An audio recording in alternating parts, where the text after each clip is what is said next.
We have been taught that caffeine is caffeine, that a stimulant is a stimulant, that the jolt from a morning espresso is the price we pay for waking up, for functioning, for surviving the afternoon without collapse, the rapid heartbeat, the slight tremor in the hands, the crash that arrives 3 hours later, pulling us back toward fatigue as though alertness were borrowed, not earned. This is what coffee does. We have accepted it for so long that we have forgotten to ask whether it had to be this way.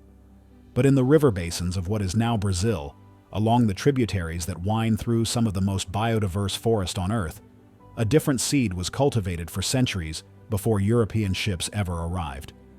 A seed that contained not just caffeine, but caffeine bound so tightly to other compounds that the body absorbed it slowly, steadily, over hours rather than minutes. By dry weight, this seed contains roughly 4 times the caffeine concentration of roasted coffee beans. Some analyses place it closer to 5 times.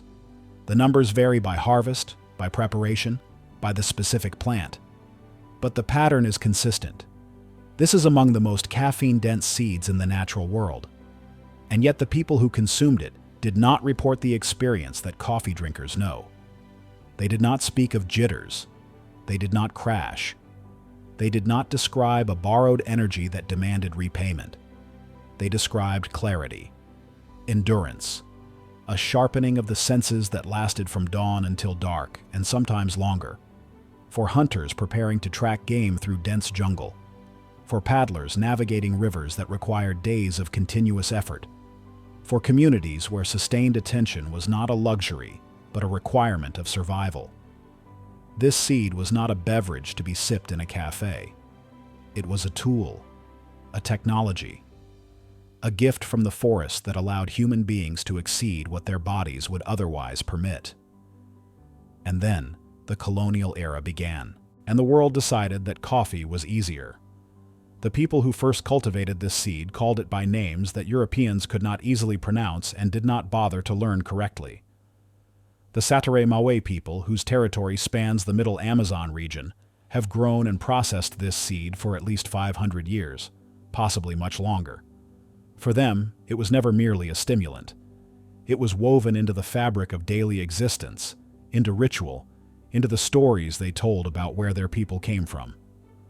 One origin narrative speaks of a divine child whose death brought the seed into being, a sacrifice that gave humanity the gift of endurance. The seed in this telling was not discovered, it was given. And those who received it understood that they were accepting something powerful, something that required respect. The processing method reflected that respect. After harvest, the seeds were removed from their bright red fruit and dried in the sun. Then they were roasted over low fire, slowly, carefully, in a way that required patience and attention. The roasted seeds were ground using stone, mixed with water, and shaped into dense cylindrical sticks or bars that could be stored for months without spoiling. When energy was needed, a portion of this hardened paste was grated into water, using the rough tongue of a particular river fish, a tool so specific to this purpose that it became part of the ritual itself. The resulting drink was bitter, dark, and powerful. Hunters drank it before expeditions. Fishermen drank it before long nights on the river. Travelers drank it before journeys that would take them far from home, through terrain where exhaustion was not an inconvenience but a danger. The seed allowed them to keep moving when the body wanted to stop. By the 16th and 17th centuries, European missionaries and explorers had begun to document what they observed. Jesuit priests, pushing into the interior of Brazil, noted that indigenous communities possessed a remarkable capacity for sustained physical effort. They asked questions. They received answers. They tasted the bitter drink themselves. Some of these accounts made their way back to Europe. Naturalists and physicians of the era took note. Here was a stimulant that seemed to work differently from anything they knew, stronger than tea, longer lasting than the coffee that was just beginning its conquest of European palates. But the Amazon was far away. The seed could not be easily transported without losing potency. The plant that produced it grew only in specific conditions: humid, shaded, rooted in the particular ecosystem of the rainforest. It could not be transplanted to Java or Ceylon or the Caribbean islands where European powers were building their plantation economies. Coffee could be grown almost anywhere in the tropics. This seed could not. And so, despite its documented potency, despite the first-hand accounts of missionaries and merchants who had experienced its effects, the seed remained where it had always been, in the hands of the people who had cultivated it for generations, in a forest that Europe was more interested in extracting than understanding. The knowledge persisted. The seed continued to be grown, processed, and consumed in the traditional way. But it never entered the global trade networks that would turn coffee into the world's most popular stimulant. It was too difficult, too specific, too bound to a place and a people that the colonial economy had no interest in accommodating. The rise of coffee is not a story of superior quality. It is a story of logistics. By the 18th century, coffee plantations had spread across 3 continents. The plant adapted well to colonial conditions, to the cleared hillsides of Jamaica, to the volcanic soils of Indonesia, to the highlands of East Africa and Central America. It could be cultivated by enslaved labor in systems designed for maximum extraction. The beans could be dried, shipped across oceans, roasted in distant cities, and sold to consumers who would never see the land or the people who produced them. Coffee fit the colonial model perfectly. This Amazonian seed did not. The plant that produces it is a climbing vine, native to the forest understory. It wraps around larger trees, reaching toward filtered light, taking years to mature before it produces fruit. It cannot be grown in neat rows on cleared land. It requires the forest, or at least conditions that approximate the forest's complexity. The seeds, once harvested, require careful processing to preserve their potency. The traditional roasting and grinding methods were developed over centuries, refined by communities who understood the seed's chemistry long before chemistry was a formal discipline. There were no shortcuts. There was no way to industrialize the process without losing what made the seed valuable. And so coffee won, not because it was better, but because it was easier to exploit. By the 19th century, coffee had become the dominant global stimulant. It powered the Industrial Revolution. It fueled the long working hours of factory laborers. It became synonymous with productivity, with wakefulness, with modern life itself. The Amazonian seed remained in the Amazon. It was not forgotten by the people who had always used it. The Sateré-Mawé continued their traditions. Other indigenous communities maintained their own relationships with the plant. But to the wider world, to the consumers who now measured their days in cups of coffee, this seed had effectively ceased to exist. When it did eventually reach global markets, it arrived in a form that would have been unrecognizable to the hunters who once graded it into river water. It arrived as an extract. By the 20th century, food scientists had learned to isolate the active compounds from the seed, to concentrate them into powders and syrups that could be added to soft drinks and energy beverages. The seed's name began appearing on ingredient lists, but what consumers received was not the seed itself. It was a fragment, a derivative, the caffeine without the context. The slow release mechanism that made traditional preparation so distinctive was largely lost in industrial extraction. The tannins that bound the caffeine were often removed or degraded. What remained was potency without the wisdom of the original form. The seed had not failed. The system had simply taken what it wanted and discarded the rest. Modern analysis has confirmed what indigenous communities knew through experience. This seed does not work the way coffee works. The caffeine content is dramatically higher, roughly 2 to 4% by weight in the dried seed, compared to 1 to 2% in coffee beans. Some samples test even higher. This is among the most concentrated natural sources of caffeine ever documented. But caffeine concentration alone does not explain the difference in effect. The seed contains high levels of tannins, the same class of compounds found in tea, in wine, in the bark of certain trees. These tannins bind to caffeine molecules, forming complexes that the digestive system breaks down slowly. The result is a gradual release of caffeine into the bloodstream, extended over hours rather than peaking in minutes. This is the mechanism behind what traditional users described as sustained energy. The body receives the stimulant in a measured flow, not a sudden flood. The nervous system is activated without being overwhelmed. The crash that coffee drinkers experience, when caffeine levels drop rapidly after a sharp peak, is blunted or eliminated entirely. There are other compounds as well. The seed contains theobromine, the same gentle stimulant found in chocolate. Theobromine acts more slowly than caffeine, with milder effects on the heart and a longer duration in the body. It contributes to the sense of calm alertness that distinguishes this seed from more aggressive stimulants. Theophylline is present in smaller amounts, a compound also found in tea, known to relax smooth muscle and support respiratory function. The combination of these three methylxanthines, delivered together in their natural matrix, creates an effect profile that isolated caffeine cannot replicate. And then there are the antioxidants. The seed is rich in catechins, the same class of compounds celebrated in green tea.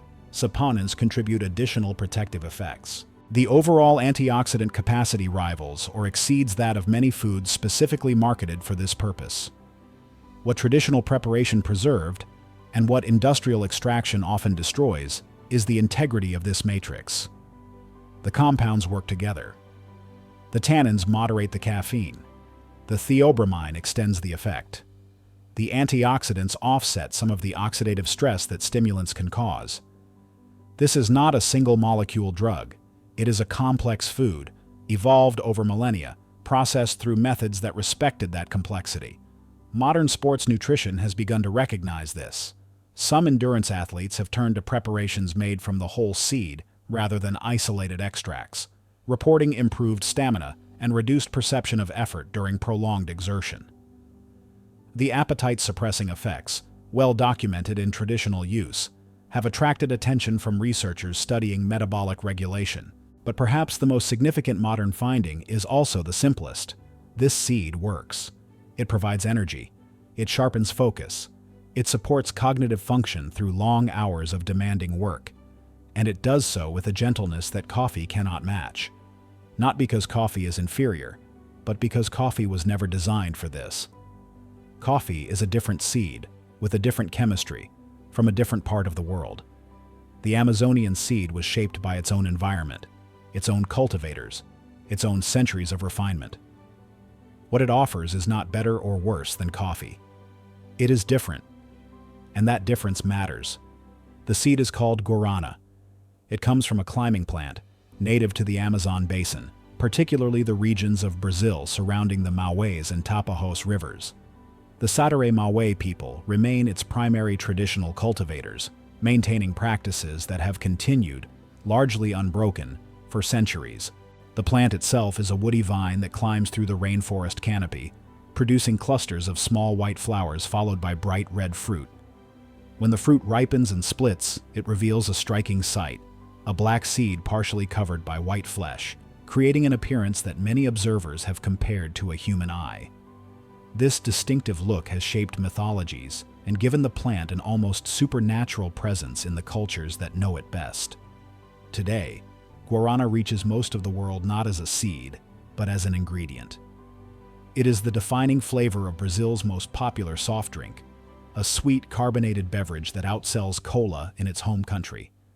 It appears in energy drinks, pre-workout supplements, weight loss products, and concentration aids.